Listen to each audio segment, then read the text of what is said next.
And welcome to the inaugural episode 01 of the Crash Training Podcast. I am your host and owner of Crash Training Solutions, Bobby J. Mullinax. And for this inaugural first off episode, I just wanted to kind of take a few minutes and just very briefly explain what the Crash Training Podcast is, and more importantly, how the Crash Training Podcast is going to help you become better at your jobs by actually showing you and helping you become better at your jobs. It's going to be the oldest trick in the book here. I'm going to give you information, and you're going to be able to take it and immediately utilize it out in the field. No strings attached, no subscription models, nothing like that. This is just free information that I'm putting out to help you all, regardless of where you actually took your crash training at. So if you may have never taken a course from Crash Training Solutions, and that's fine if you haven't.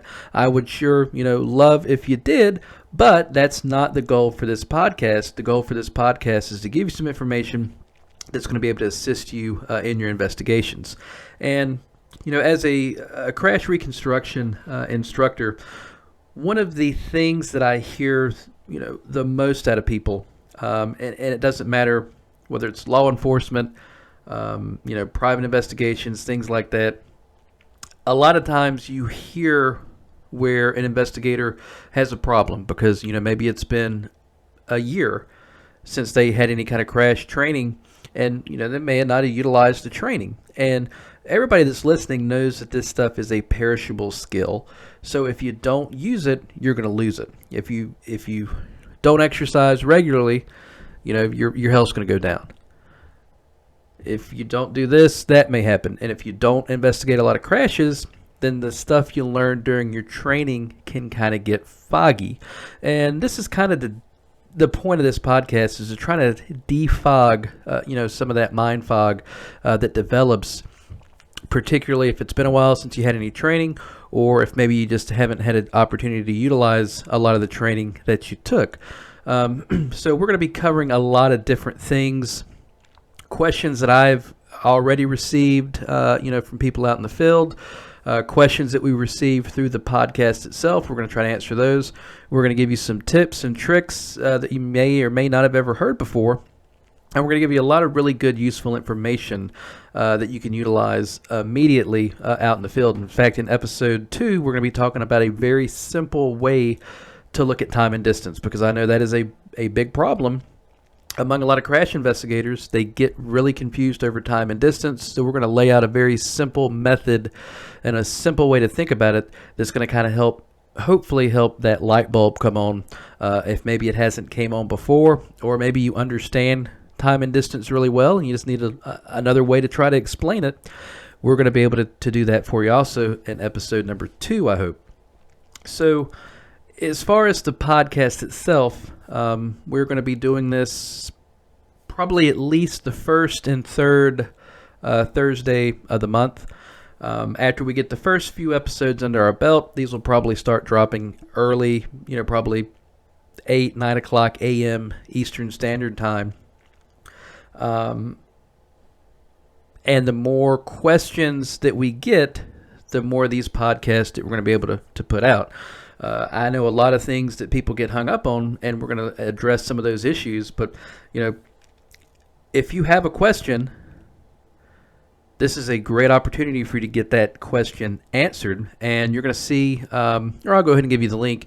If you head over to crashtrainingsolutions.com/podcast, that's crashtrainingsolutions.com/podcast. You may be using that link to access the podcast now. You may be looking at it on YouTube, the video version.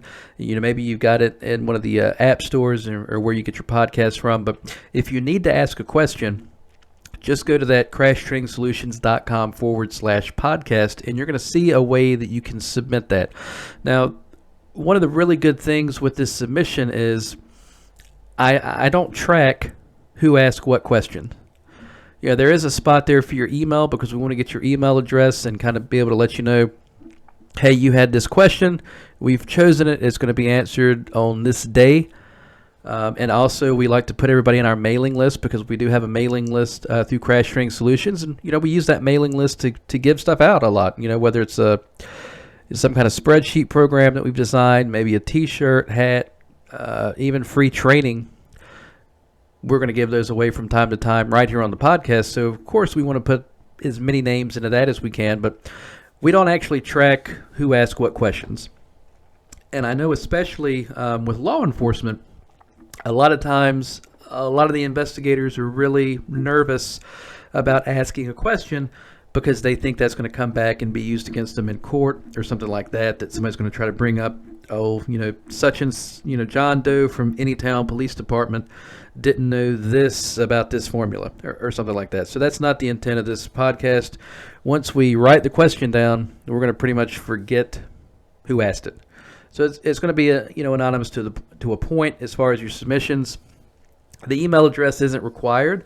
So, you can still ask the question completely anonymously if you want. You're just not going to go in the mailing list and, the chances to win prizes and things like that. But if you want to be on our mailing list, you can still ask a question anonymously, and then just go to the main site at crashtrainingsolutions.com, and you'll see a pop-up on Exit that shows you how to get on the mailing list and stay up to date on all the podcasts and trainings and things like that we offer. So that's the first thing I kind of wanted to clear up, was about the anonymity of the questioning. So if you ask a question, you don't have to worry about that being brought up against you later on. Another question I've already had is, kind of what kind of questions are we looking for? And it's pretty simple. Anything that you have a question about, whether it's a formula or a scenario that is mainly to deal with some of those initial levels of reconstruction training that you got. As you're learning how to become a reconstructionist, some of the materials that were covered in those courses that you may have forgotten or didn't use, those are kind of the questions we're looking for to answer. So we got a lot of really good questions already, and in fact there's a lot of questions that have came up even on this minimum speed formula and things about a speed loss versus speed equivalency and things like that. A lot of those scenarios, people just they're not as familiar with them, and they don't think about them after they get out of their recon training. And we're also going to look at formulas themselves.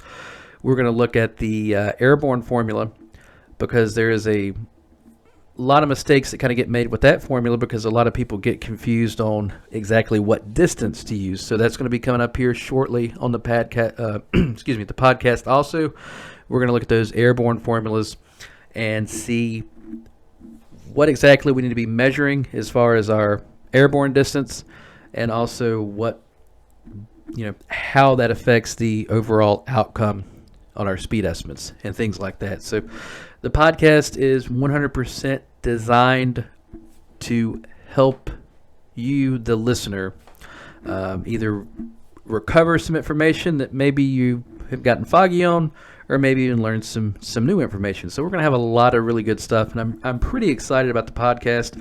I put it out on LinkedIn and a few other things. Very humbling in the response that we've already gotten. So a lot of people are excited about this opportunity as well. So keep the questions coming, and we will try to get to those as many as we can. Also, another thing we're going to kind of do in the first episode here is I'm just going to give you a little bit of background information on me. I know a lot of people that are listening probably already know me either through a course that they've taken, or maybe you saw a conference presentation or something I gave, and I know that I am brand new to a lot of the other listeners. So we're going to kind of get this part out of the way here in the very first episode. Like I said earlier, I'm Bobby J. Mullinax, and I got into Reconstruction almost by complete accident. If any of our listeners, if you're familiar with the old Nestea plunge commercial from like was it the late 80s, early 90s, mid 90s, whatever it was, that is kind of how I got into Reconstruction. I really, literally, just kind of fell backwards into it.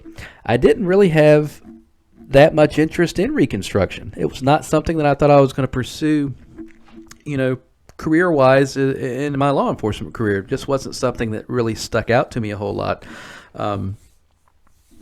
Prior to law enforcement, I was in the automotive repair, refinishing, mechanic type industry.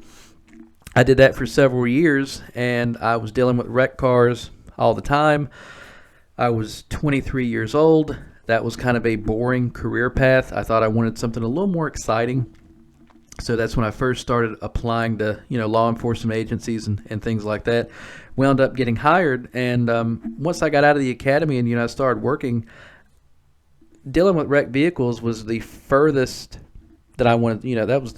I couldn't get any further from that because that's what I had been doing since I had gotten out of high school. So I kind of left that industry, and I kind of wanted to leave the thoughts or leave dealing with wrecks in any capacity also behind. Just wasn't something I was very interested in.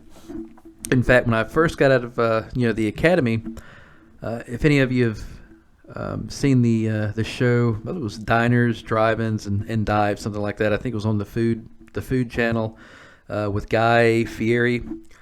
He came to a restaurant in Spartanburg called the Beacon, and the neighborhood kind of behind that Beacon Drive-In was a very active, high call volume type neighborhood. That's actually the area that I worked when I got out of the academy.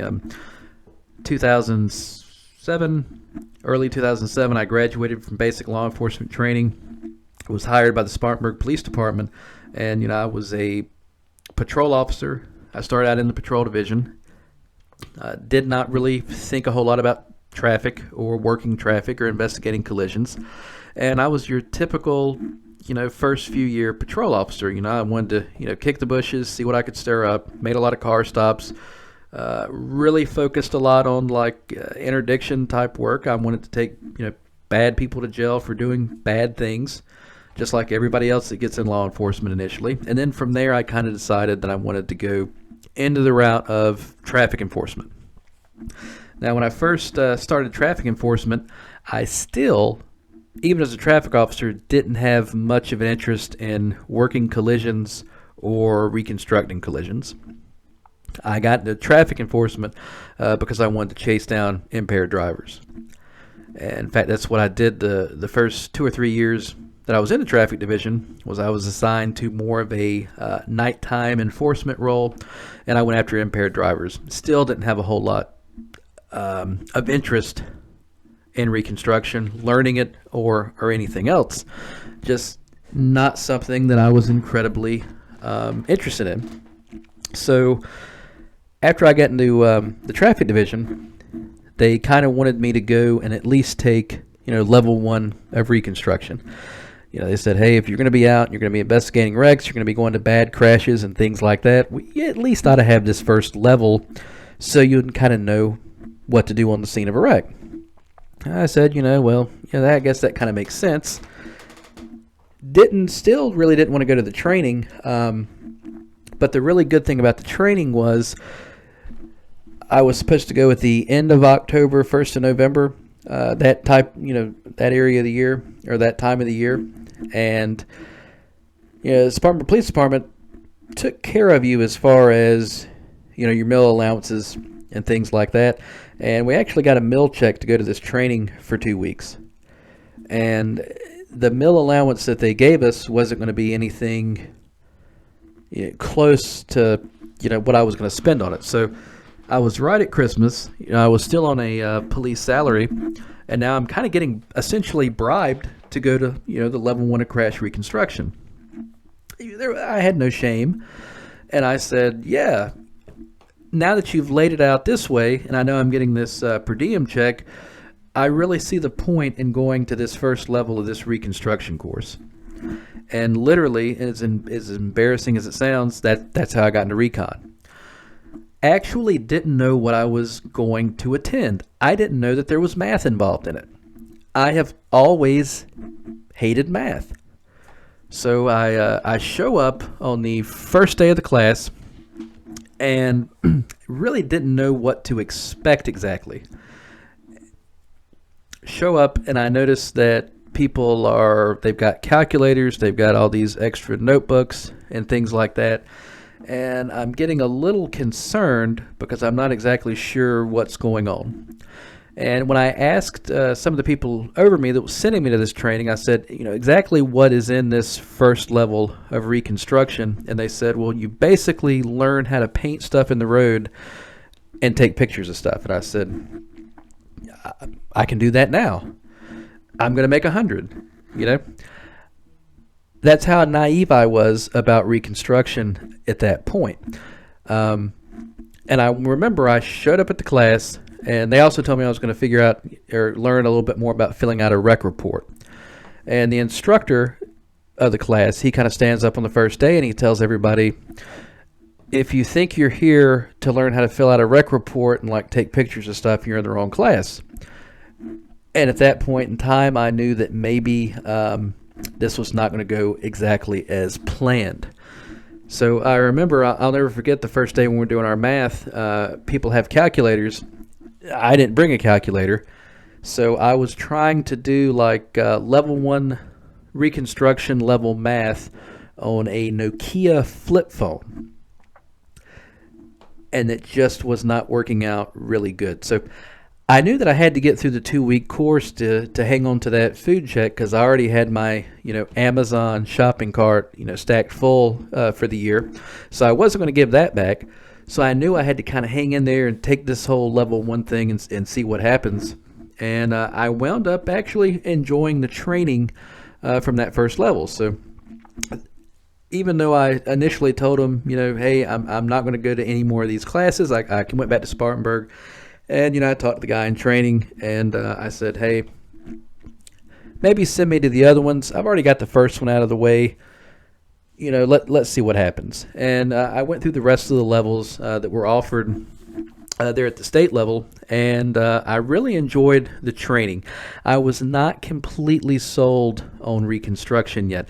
In fact, when I really got sold on Reconstruction and knowing that I had to know a lot more about it was when I actually went to the scene of the first fatality that I was supposed to investigate and kind of be the lead dog, so to speak, and know what was going on and be able to explain the wreck and, pesky stuff like that.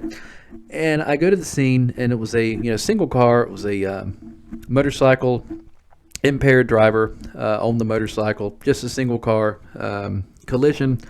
The motorcyclist went off the side of the road and kind of laid the bike down, and unfortunately, through the series of the crash, was injured pretty significantly, and they passed away at the hospital.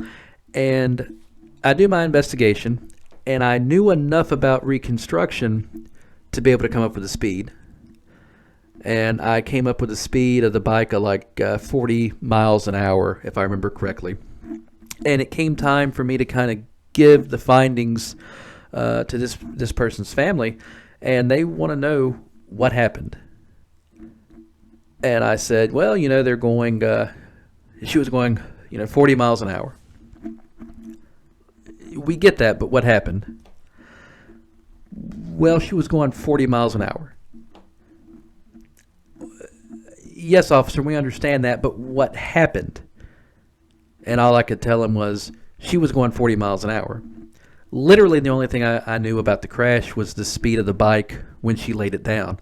And it was at that point in time that I kind of really realized, and I guess I drank the Recon Kool-Aid, so to speak.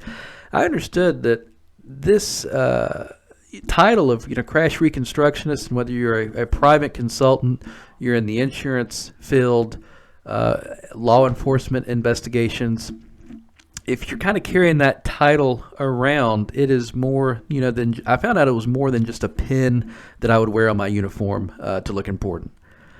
Because when we start doing these crashes and investigating these crashes, we are actually writing out, the last chapter of somebody's story in a lot of cases. And it is a really big responsibility. And I kind of finally understood at that point the full weight of that responsibility. It was my responsibility to stay on top of things. It was my responsibility to make sure that my skill set didn't perish. It was my responsibility to try to, stay up on current trends or new technology, things like that. I couldn't, I could no longer afford to kind of be half in, half out, as far as Reconstruction was concerned. It was just too important of a role within the department, because that family was looking towards me, or looking to me, to be able to explain to them what happened to their loved one, and I was unable to give them any closure whatsoever. So At that point, I knew that I had to get better, at my job. And I really started to go to more training. I would try to find things on the internet. I would try to find, videos and things on YouTube. I would try to find practice projects and things like that I could try to learn from. I would take some of my own money and buy books and things like that when the department wouldn't purchase them. And I really tried to learn as much as I could about crash reconstruction. And then, a while later, after this first fatality, I went to others and I was able to explain more and more, and then finally got to the point to where I was able to explain the wreck and everything that happened during the crash, how it could have been avoided by either party, and I was able to really take what I'd learned and be able to give somebody closure, because there's really two victims in every crash. A lot of people, obviously if somebody is killed, they're a victim, but in a lot of cases, the other victim is that other driver. And we don't think about them a lot, because if you have a driver and they're involved in a serious crash, then a lot of times they are completely traumatized. I mean, I remember looking in the face of a gentleman that I was speaking with, and he had struck and killed a teenager, younger pedestrian, and you could just look at it and look at his face, and you knew that that guy was hurting inside. And sometimes it's about giving that party closure as well. And I was able to take that crash and explain to the family what happened, but I was also able to take the same crash and explain to that driver how there was absolutely nothing he could have done that was going to avoid that wreck. It was nothing he did that caused it. It was nothing that he could have done to avoid it. And of course, that doesn't change the fact of what happened. But at least I was able to give that one driver a little bit of closure in the case, and also give the family closure on the other end of the spectrum, to where they know what happened to their loved one. So that is kind of where I had my my aha moment, was after that first fatality, when I realized and understood the weight of what I was doing. And that's just like the same weight that everybody listening it has. We all have a responsibility as crash investigators to be able to investigate the crash as well as we can. And that is a long story to say that's the point of this podcast. I want to try to help you understand things that maybe you didn't understand before. Maybe there wasn't enough time in your reconstruction training courses, because I'm an instructor in it. I know that 80 hours for a 2-week block for this one level seems like a really long time until you get into it. And then it is pretty much, boom, boom, boom, boom, boom. Everything has to stay on schedule.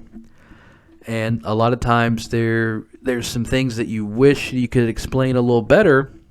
And I'm sure on the other end, there's some things that people going through the course wish that they could have a little extra time or a little extra explanation on. So that's the point for this podcast, to kind of give you those opportunities to pick back up on something that maybe you lost a little bit, or maybe learn something new that you haven't heard about before.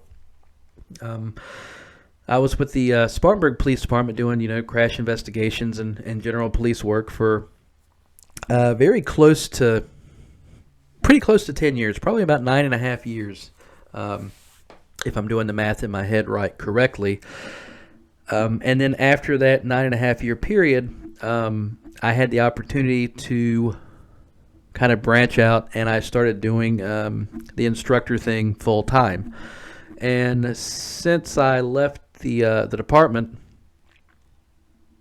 almost 5 years ago, right at 5 years ago, since I left the department in Spartanburg to become an instructor full time, I have amassed about 4,000 total hours training law enforcement officers, crash investigators, private crash investigators, even some guys and gals in the insurance industry about crash related topics, as well as traffic enforcement related topics. So I've spent a lot of time explaining this stuff because 4,000 hours is roughly, if you divide that by 24, you're looking at like 166 some odd days. So almost 6 months of my life has been spent, in front of a classroom or conference proceeding or whatever the case may be, explaining this stuff. So I've gotten, fairly good at being able to explain it to where people understand it. And if you can understand it, that's half the battle. So again, if you have a question, you can go to crashtrainingsolutions.com/podcast. crashtrainingsolutions.com/podcast. You can submit those questions, and I will get them answered to the best of my ability. A few things that we do have coming up pretty soon. Already I've gotten a lot of really good questions through the website. Since sharing this on LinkedIn and a couple other your social media sites, but I've gotten a lot of really good questions that have came in, and we're having a lot of questions about the minimum speed formula and the velocity formula and how the two kind of compare and contrast. Are they reliable? Is one better than the other one? We've had some questions about multi-surface skids with velocity and minimum speed. So since we had so many questions that kind of relate to about the same thing, episode 2, of course, is going to be a simple way to look at time and distance. And then after that episode 2, we're going to take probably 3 or 4 episodes and really kind of dive deep into that minimum speed formula and look at it in both the minimum speed formula as well as that velocity formula, and look at what we're actually calculating, what effect the drag factor has on everything, and also the proper way to do those multi-surface skids or a slide to impact type scenarios. So that's probably going to be about four podcasts worth of material. So that'll be something good coming up also. And I know in this episode is pretty much just me rambling on, kind of telling you a little bit about the podcast and a little bit about how I got into crash work. But most of our podcasts are going to be kind of video and visual heavy, which I know a lot of people like to listen to this on, like Spotify or, Apple Podcasts, things like that. So that's fine. However you want to listen to it is great. But since there are going to be people that are just going to be listening to the audio version instead of watching it on YouTube or whatever, I do want to give you the opportunity to be able to download visuals from the podcast. Even if you looked at them on YouTube, you can still have those to kind of stick in a folder somewhere until you need to look at them again. So again, it's that same link. If you go to crashtrainingsolutions.com/podcast, you'll see to where you can watch the most recent episodes. Also find how to download those visuals from the podcast itself. That way you can kind of reference those later if need be. So really looking forward to the podcast. Hopefully you guys are as excited as I am about this.